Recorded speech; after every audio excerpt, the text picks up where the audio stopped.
In 1502, Cesare Borgia sat across from a man who wanted something from him, a diplomat, a negotiator. The man had rehearsed his speech for weeks. He had logic, he had leverage, he had every reason to believe he would walk away with what he came for. Borgia said almost nothing. He didn't argue, he didn't counter-offer, he just watched. And the diplomat, this brilliant, articulate man, started talking faster, filling gaps, offering concessions no one had asked for. By the end of the meeting, the diplomat had given away more than he came to negotiate. And Borgia hadn't moved a muscle. That diplomat later wrote about the encounter. His name was Niccolò Machiavelli, and what he learned in that room changed how he understood power forever. There is a force more persuasive than any argument, more seductive than any charm, and more devastating than any threat. And you are doing the exact opposite of it, every single day.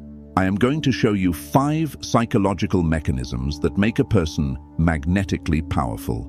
But the 5th one, the one that ties them all together, is the one nobody talks about. And it will rewire how you see every relationship, every negotiation, and every moment of your life. Point 1. The architecture of want, why desire inverts power. Here is a law that governs every human interaction, and yet almost no one obeys it.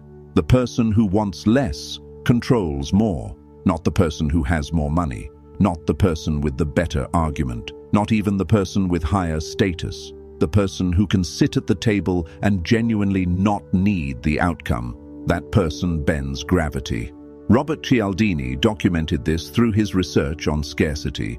He found that the perceived value of anything, a product, a person, an opportunity, increases the moment it becomes harder to obtain.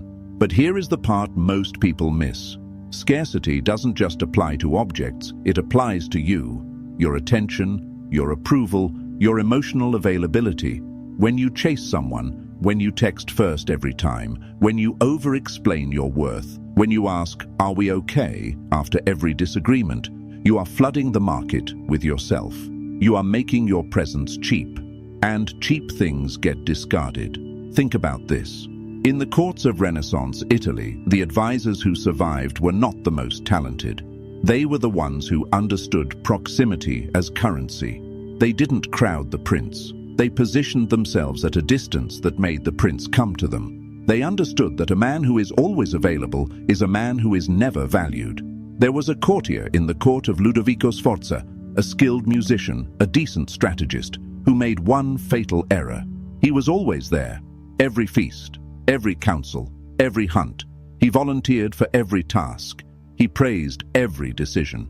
And within 2 years, Sforza couldn't remember his name. He had become furniture. Meanwhile, another man, far less talented, appeared only when summoned, spoke only when the room was stuck, left before anyone wanted him to. Sforza grew obsessed with him, started consulting him privately, gave him land. The difference was not skill, it was dosage. You become irreplaceable not by doing more, but by making what you do feel rare. And this applies everywhere. In romance, the partner who pulls back slightly after giving warmth creates an almost narcotic craving in the other. Not through manipulation, but through natural rhythm.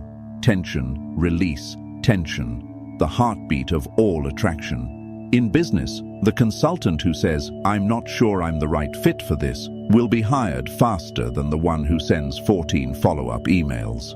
Because the first one has communicated something primal, "I don't need you." And that sentence, unspoken, implied, is the most attractive thing a human being can project. Mark Manson calls this non-neediness. He argues it is the single most important trait in any social dynamic. Not confidence, not charisma, non-neediness. Because confidence can be faked, charisma can be performed, but the absence of desperation, that cannot be imitated for long.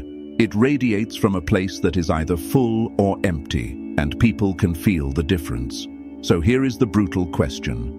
What are you begging for right now? Whose approval have you been chasing so hard that you have forgotten what it feels like to stand on your own ground? Because that chase, that invisible leaning forward, It is the very thing pushing away what you want. Stop reaching and watch what reaches back. Point 2. The Borgia Principle, power through deliberate incompleteness. There is a reason unfinished paintings sell for more at auction than completed ones. There is a reason a song that cuts off before the final chorus haunts you longer than one that resolves. There is a reason a half smile is more unsettling and more memorable than a full grin. The human brain is wired to complete patterns. When something is left open, unresolved, partially revealed, your mind cannot let it go. It chews on it, returns to it, obsesses.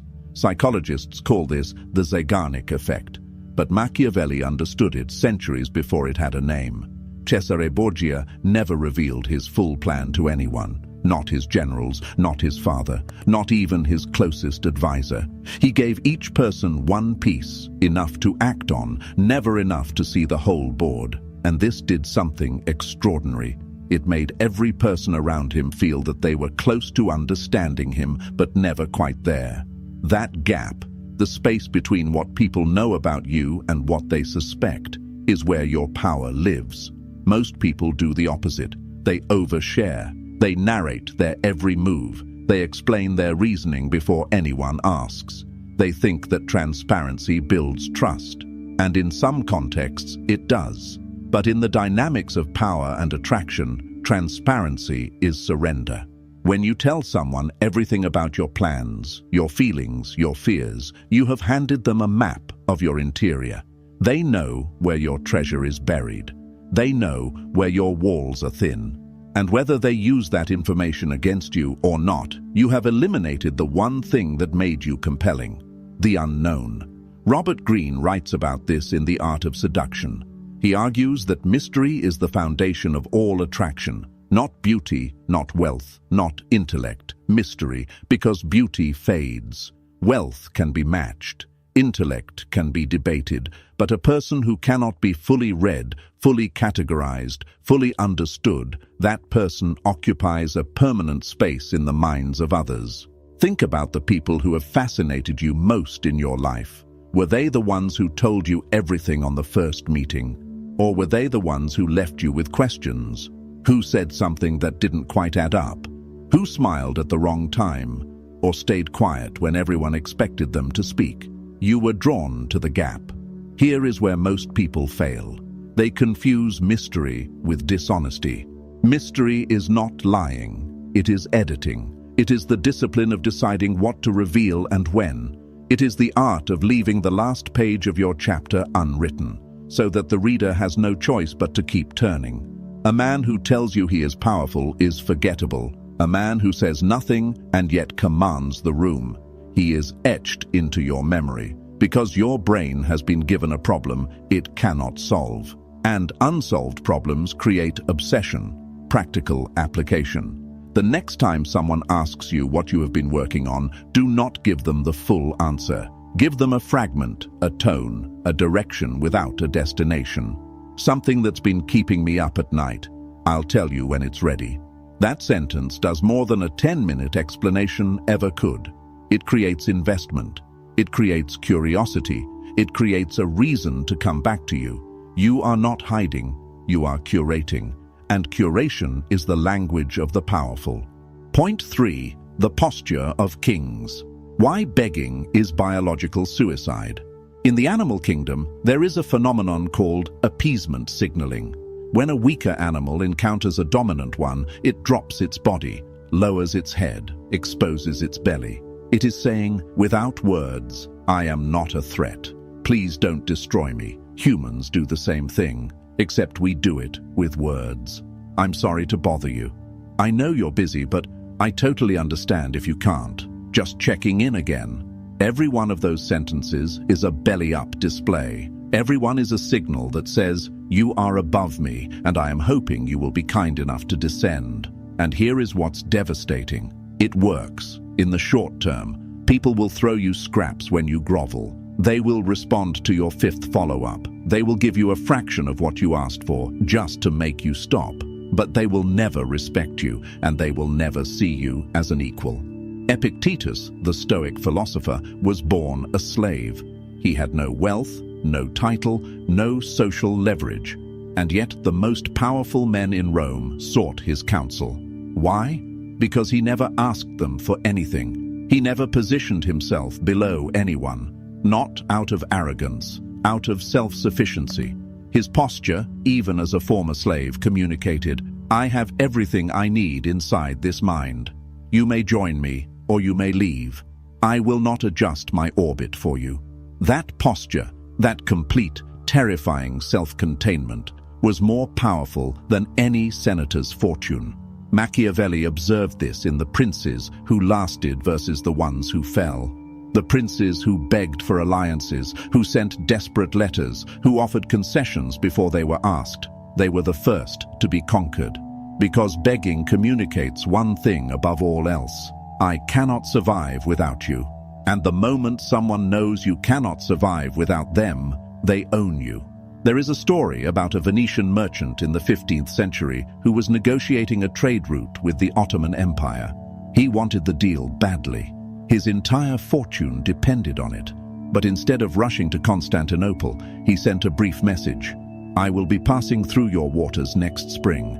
If a meeting would serve your interests, I am open to a conversation." He did not ask. He did not plead. He did not even confirm he wanted the deal. He framed his presence as the opportunity, not the other way around. The Ottomans agreed to meet within a week.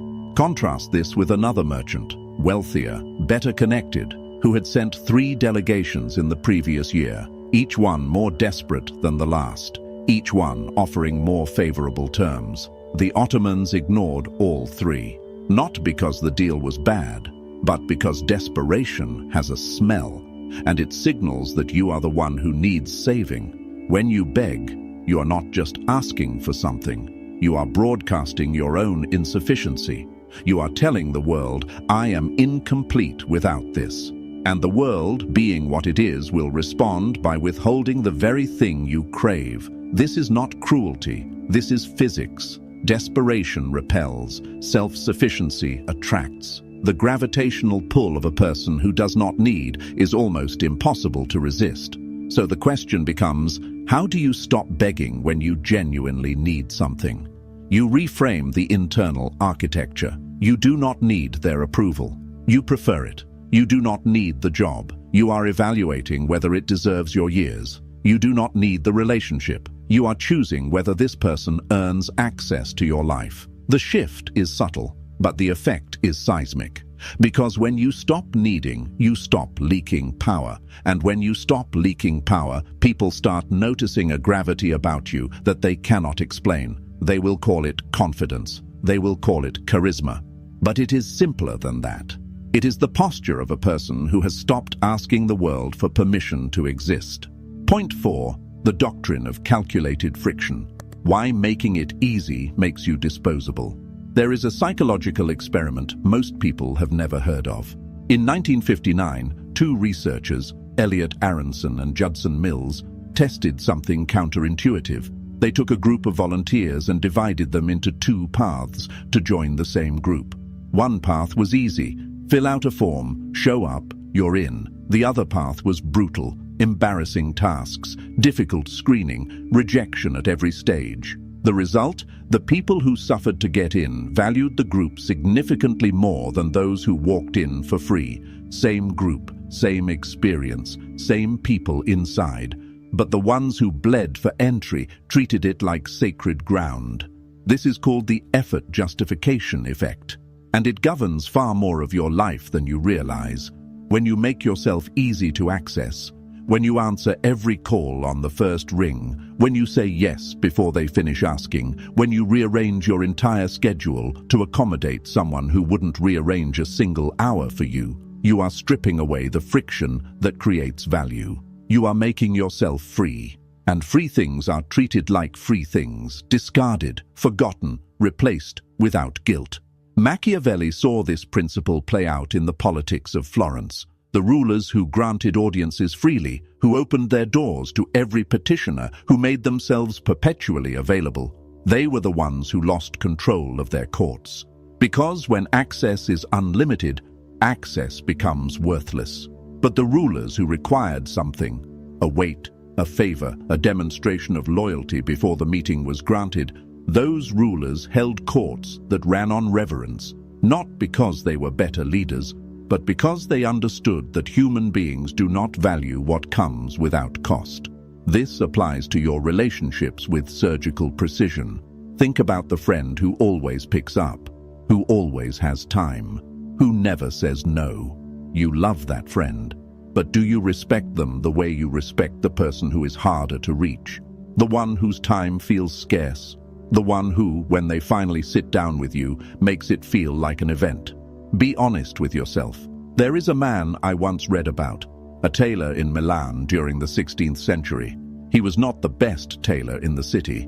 There were at least 3 others with finer stitching, but he had a waiting list that stretched 6 months. Why? Because he refused to rush. He turned away clients who demanded speed. He told a duke, that his order would have to wait behind a merchant's because the merchant had been patient. Word spread, not about his skill, about his standards. And suddenly, every nobleman in Lombardy wanted to wear his work. Not because the fabric was better, because being dressed by him meant you had earned it. The friction was the product. You must engineer friction into your own life. Not artificially, not through games, but through genuine standards. Stop being perpetually available, not to play hard to get, but because your time genuinely costs something and you should treat it that way. Stop agreeing to every invitation, not to seem important, but because saying no to the wrong things is the only way to say yes to the right ones. When someone asks for your time, your help, your energy, they should feel the weight of what they are requesting. Not because you make it difficult, but because you have made your life so purposeful that diverting from it carries real cost. This is not arrogance. This is architecture. The person who gives freely is generous, but the person who gives selectively is powerful. And the difference between them is not kindness, it is intentionality. Cialdini's scarcity principle confirms this at every level. Limited editions sell out. Exclusive clubs thrive. Restaurants with 2-month waiting lists get reviewed by every food critic in the country. The mechanism is identical. Friction signals value. Ease signals disposability. Your attention is the most valuable resource you own. More valuable than money because money can be earned back. An hour of genuine, focused attention from a person of substance, that is irreplaceable. Start treating it that way. When you do, something strange happens. People stop expecting you. They start appreciating you. The dynamic inverts. You are no longer the one pursuing. You are the one being pursued. And pursuit, once it reverses, almost never reverses back. Point 5. The 5th mechanism. The one that changes everything. This is the part I told you about at the beginning. The mechanism that binds the other 4 together and makes them work. Without it, everything I've said is technique, performance, a costume that falls apart the first time someone tugs at the seam. Here it is. You must become the person who does not perform power, but possesses it internally. And that possession comes from one source that almost nobody discusses. Self-betrayal, not the absence of it, the reckoning with it. Every time you said yes when your gut screamed no, every time you laughed at a joke that demeaned you, every time you stayed in a room, a relationship, a job, a friendship, that was slowly hollowing you out because leaving felt harder than shrinking. Every time you abandoned your own standards to keep someone else comfortable. Those moments did not just cost you peace, they cost you presence. They fractured something at the core of your identity. The quiet, internal knowledge that you can trust yourself.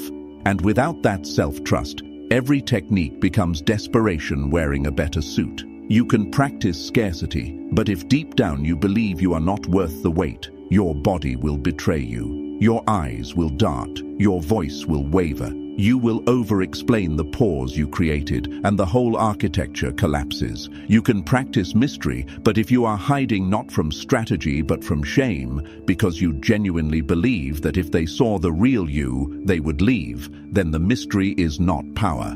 It is a prison. You can refuse to beg, but if the refusal is held together by white knuckles and a clenched jaw, people will sense the strain. And strain is just begging with better posture. Machiavelli wrote The Prince in exile. He had been stripped of his title, tortured, cast aside by the very political system he had devoted his life to. And in that exile, that period of total loss, he did not write a letter begging for reinstatement. He wrote a book that would outlive every man who had rejected him. That was not technique. That was identity. He did not pretend to be powerful. He rebuilt himself from the inside until the power was structural, until it was bone, until it could not be removed, because it was no longer a posture, it was him. This is what Epictetus meant when he said, "No man is free who is not master of himself, not master of others, not master of perception, master of himself." The man who is reconciled with his own shadows, who has stopped running from his own disappointments, who has looked at his history of self-betrayal and said, "That ends now." That man does not need to perform anything. The room adjusts to him, not because he demands it, because authenticity at that depth creates a gravitational field that artifice cannot replicate. There is a concept in the laws of human nature that Robert Greene calls the law of compulsive behavior. He argues that people are driven by deep patterns, often invisible to themselves, that repeat across every domain of their life. The man who begs in relationships will beg in business. The woman who abandons herself for approval at work will abandon herself for approval at home. The pattern is the person, and until you confront the pattern, no strategy will save you. So here is the uncomfortable work. You must audit your betrayals. Not the betrayals others committed against you. Those are easy to catalogue. The ones you committed against yourself.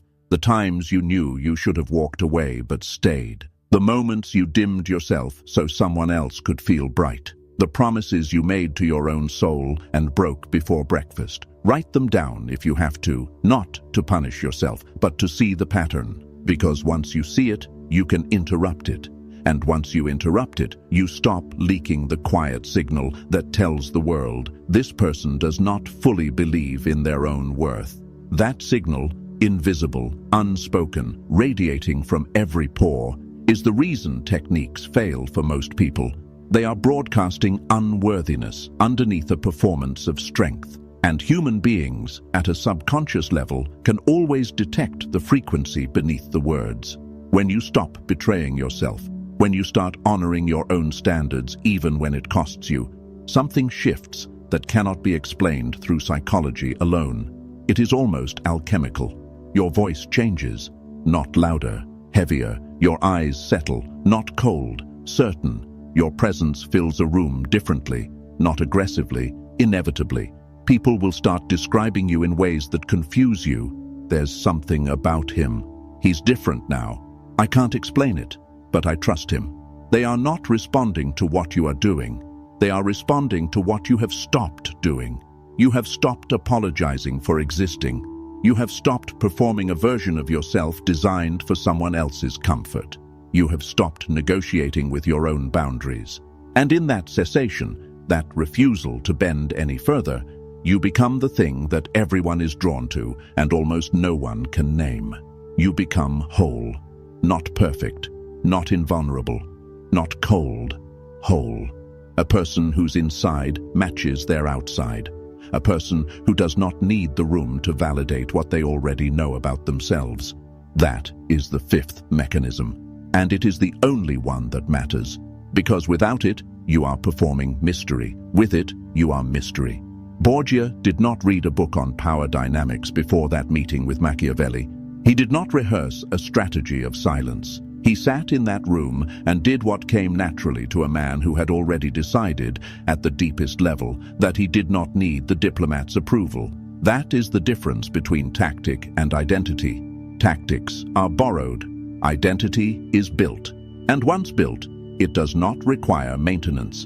It simply is. You now have the architecture, the scarcity that comes from genuine fullness, not manufactured absence. The mystery that comes from depth, not deception. The posture that comes from self-respect, not ego. The friction that comes from real standards, not games. And the foundation, the brutal, quiet work of ending your war with yourself. But knowing the architecture and living inside it are two different things. And here is the thought I will leave you with. The version of you that stops begging, that stops chasing, that stops performing, that version already exists. You have felt him in flashes, in those rare moments when you said no and meant it, when you walked away from something comfortable because it was slowly killing you, when you sat in silence and realized that the silence was not emptiness, it was sufficiency. He is not someone you need to build. He is someone you need to stop burying. And the question that will haunt you tonight, if you let it, is this: what are you still performing, and for whose applause?